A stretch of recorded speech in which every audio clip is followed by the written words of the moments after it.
Deus é imutável no seu ser, nas suas perfeições, nos seus propósitos e nas suas promessas. Porém, Deus age e sente emoções, e age e sente de modos diversos diante de situações diferentes. Pode Deus ser imutável e interferir mesmo na história já escrita? Primeiro, a história não está escrita.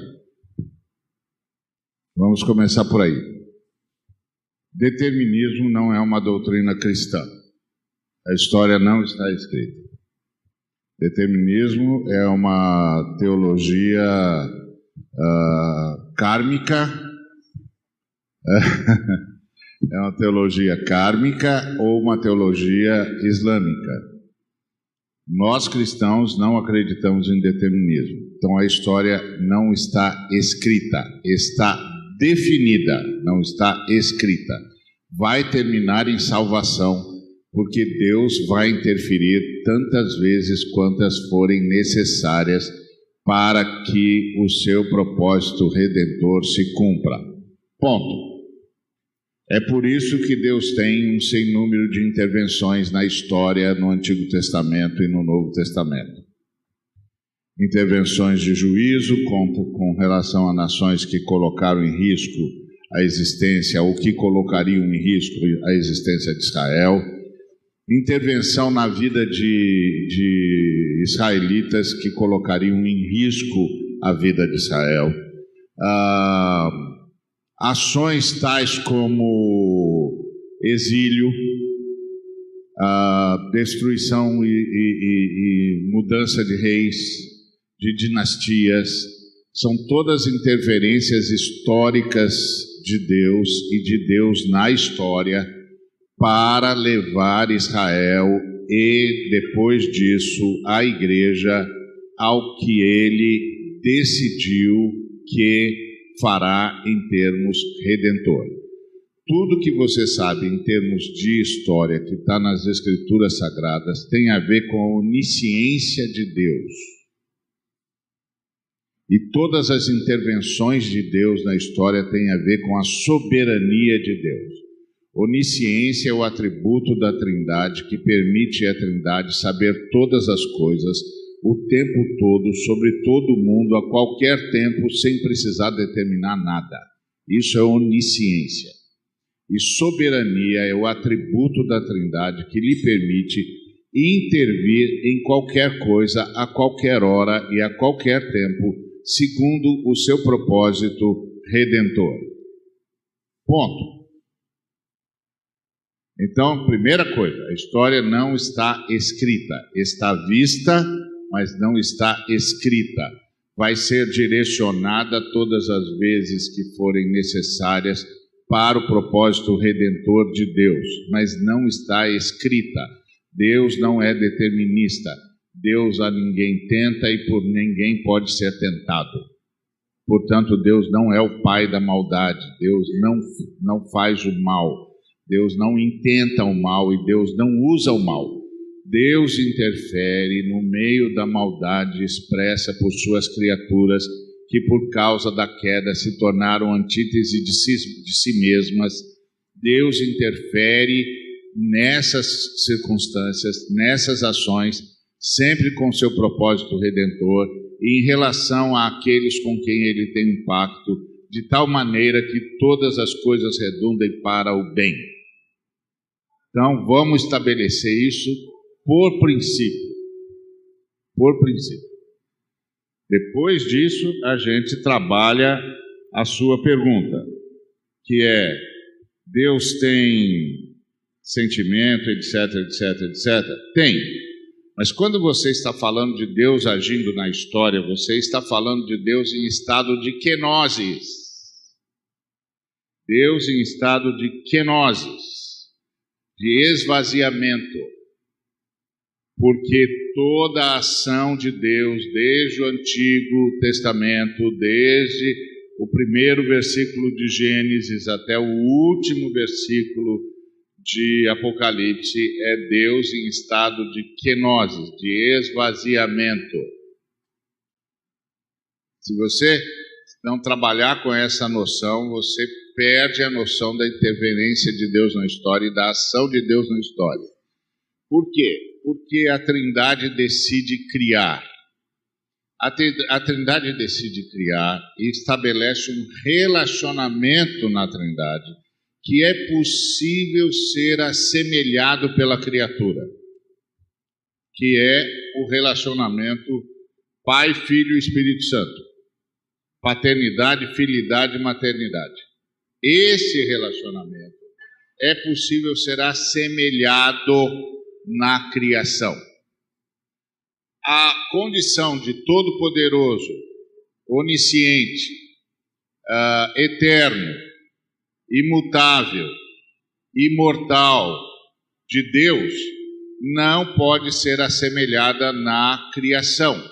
Nunca vai haver uma criatura de Deus que possa expressar Deus, ser semelhante a Deus na sua onipotência, ser semelhante a Deus na sua onisciência, ser semelhante a Deus na sua onipresença, ser semelhante a Deus na sua imortalidade, ser semelhante a Deus na sua eternidade. Impossível. Essa dimensão, essa verdade sobre Deus é inassemelhável. Não tem criatura nenhuma que possa ser semelhante a Deus nessa sua exclusividade. Então, no que uma criatura pode ser semelhante a Deus? No seu relacionamento. No seu relacionamento. Tem de entender isso. Senão você não faz a lição de casa. Você não entendeu a Trindade. No seu relacionamento. E o relacionamento da Trindade é um relacionamento onde você tem a presença do que nós chamaríamos de paternidade, filidade e maternidade. Paternidade representada pelo Pai, a filidade representada pelo Filho e a maternidade representada pelo Espírito Santo. Então, é no relacionamento comunitário, é no relacionamento familiar, é no relacionamento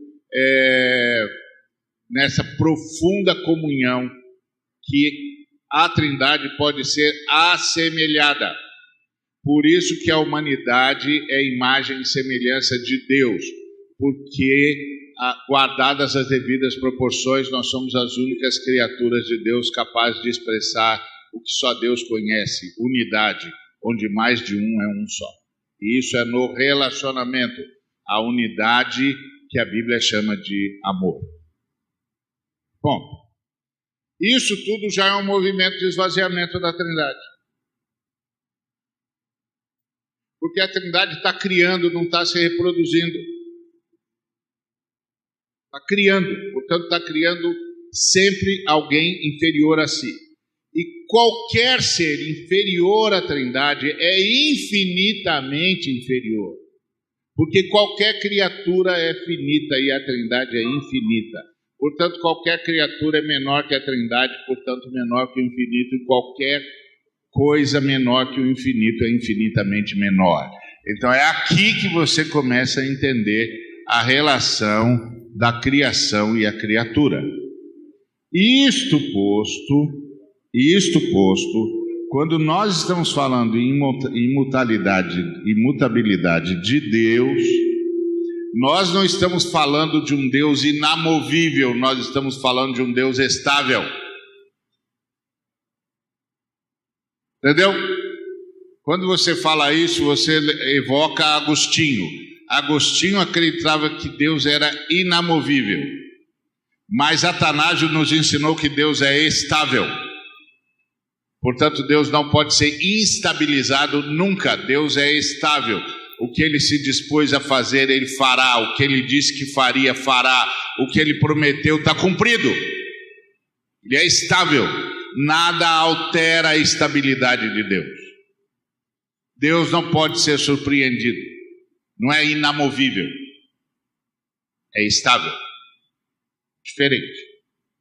E aí, ele mantém-se imutável por causa da sua estabilidade. O seu propósito é o mesmo, se mantém assim. O caráter dele é absolutamente intocável. O caráter de Deus é intocável. O caráter de Deus é imutável.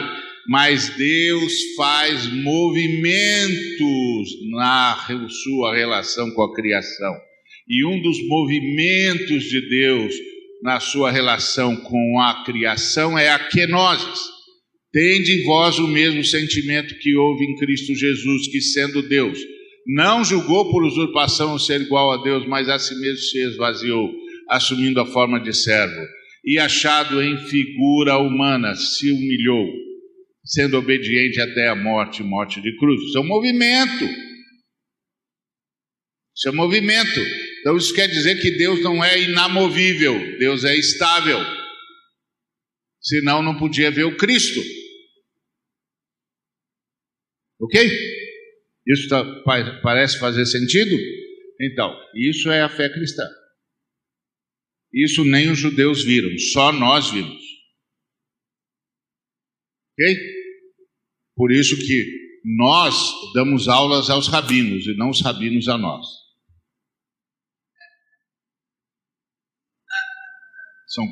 É outra história. Tá certo? Eu tenho amigos meus que adoram os rabinos, eu também amo de paixão o povo. Mas eu sempre digo para eles, você ama um sujeito que sabe menos que você. Ele não viu o que você viu, não sabe o que você sabe, e não entende o enigma de Moisés como nós entendemos. Você devia dizer para ele, lê os seus livros e não você lê os dele. Mas está tudo bem, eu sei como é que é, crente tem mania de complexo de inferioridade. Então, Deus age, o Deus que age e sente emoções é o Deus em kenosis. Ok? Então ele interfere a partir da kenosis. Você está falando do Deus que se esvaziou. E o próprio estabelecimento relacional entre a Trindade é kenosis. Num determinado nível. É esvaziamento num determinado nível para poder ser assemelhado. Pensa comigo. Um ser todo-poderoso, onisciente, onipotente. Não é? Onipotente, onisciente, onipresente, imortal, eterno, soberano. Como ele pode ser assemelhado nas suas criaturas? Como? Na sua condição ideal, não pode. Não tem assemelhamento possível a isso. Tem alguma criatura de Deus semelhante a Deus na sua onipotência? Ou na sua onisciência? Ou na sua onipresença? Ou na sua eternidade? Ou na sua imortalidade? Ou na sua sabedoria? Não! Então, no que nós nos assemelhamos à Trindade? No seu relacionamento. Ok? Por isso que a ênfase na igreja é unidade, unidade, unidade, unidade, unidade, unidade, unidade. O sonho de cada comunidade, cada manifestação local da igreja é ser semelhante à Trindade. Se amar como a Trindade se ama. Entendeu? Então isso não tem nada a ver com a imutabilidade de Deus, porque a imutabilidade de Deus está no seu caráter, e a imutabilidade de Deus não é inamobilidade, é estabilidade. Ok? Por isso Deus pode interferir na história. Primeiro que a história não está escrita, a história está vista. Porque Ele é onisciente, Ele fez tudo baseado na sua onisciência. E estabeleceu tudo baseado na sua soberania. Amém?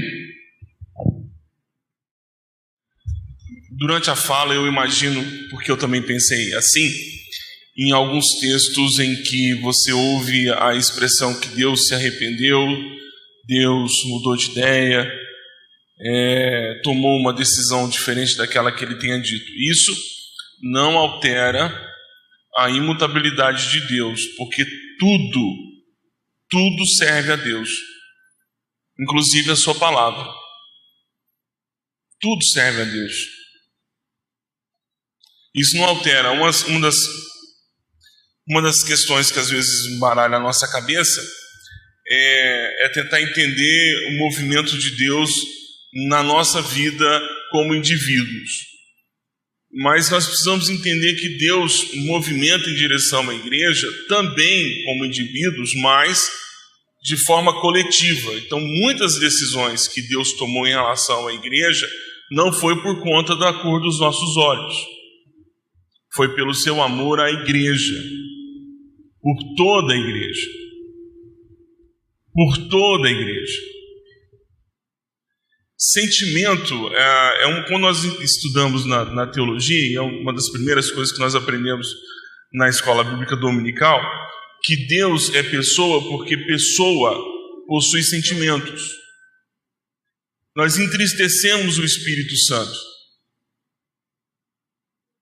Nós chegamos a tal ponto de pecado que estouramos a nossa cota de iniquidade com Deus.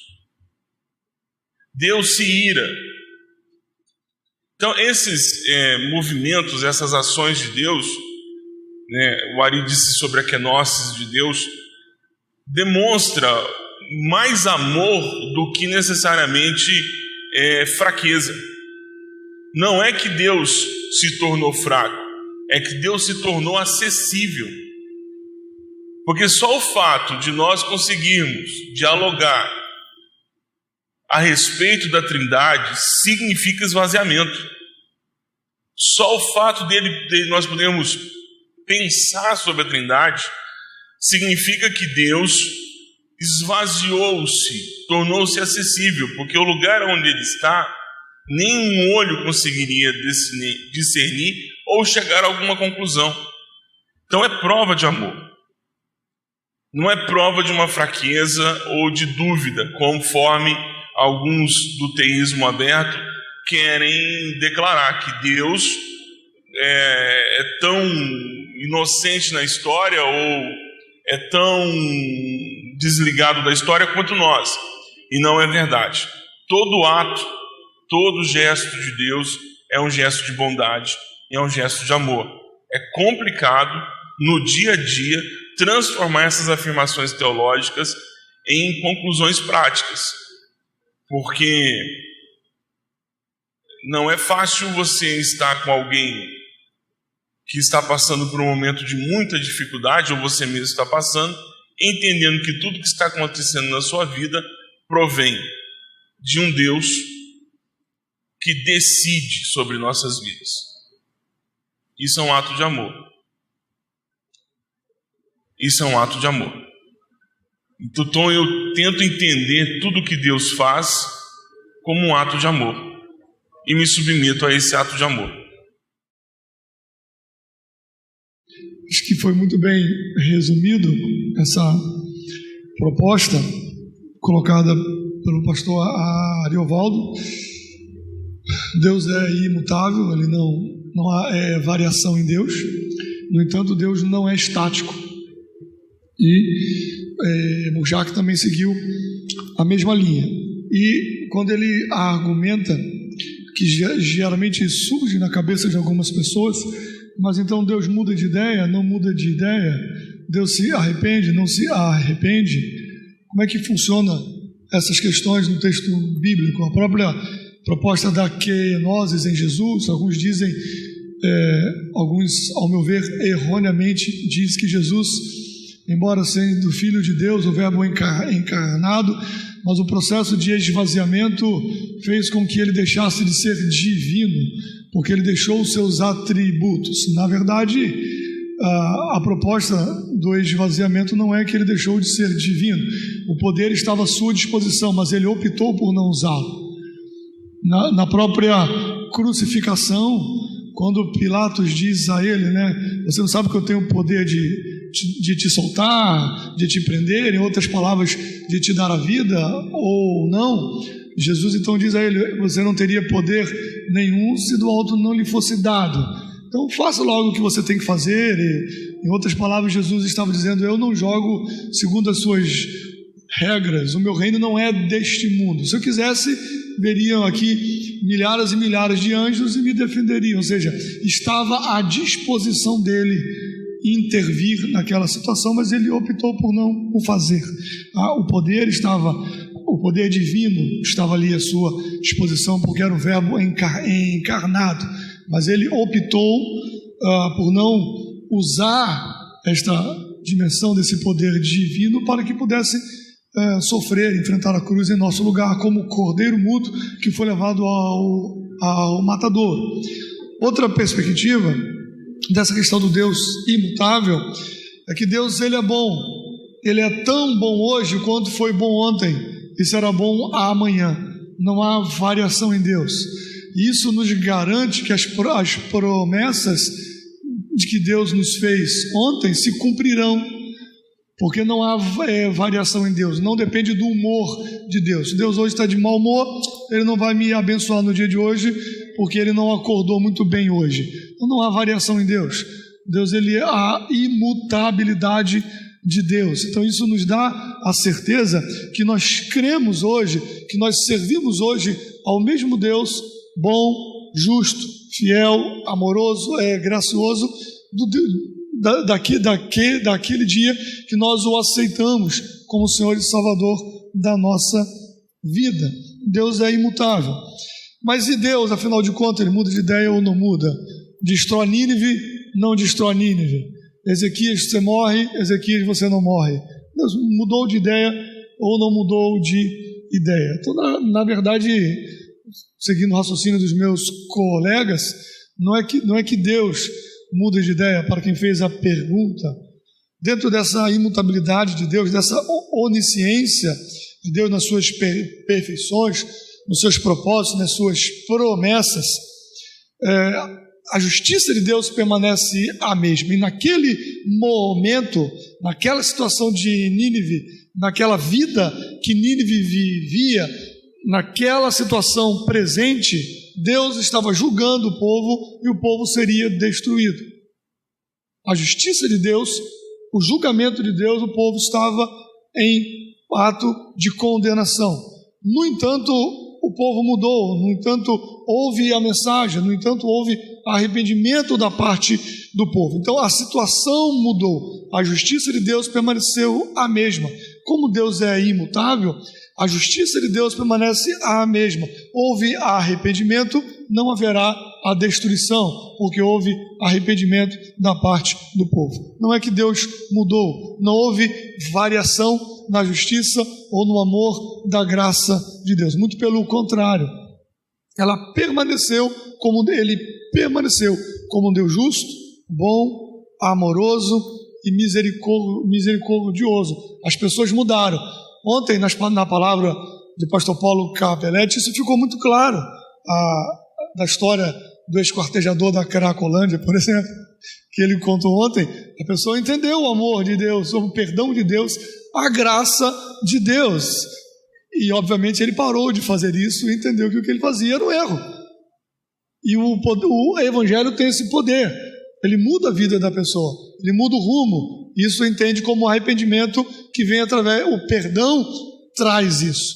Deus não mudou, a justiça de Deus permanece, e Deus está pronto a perdoar.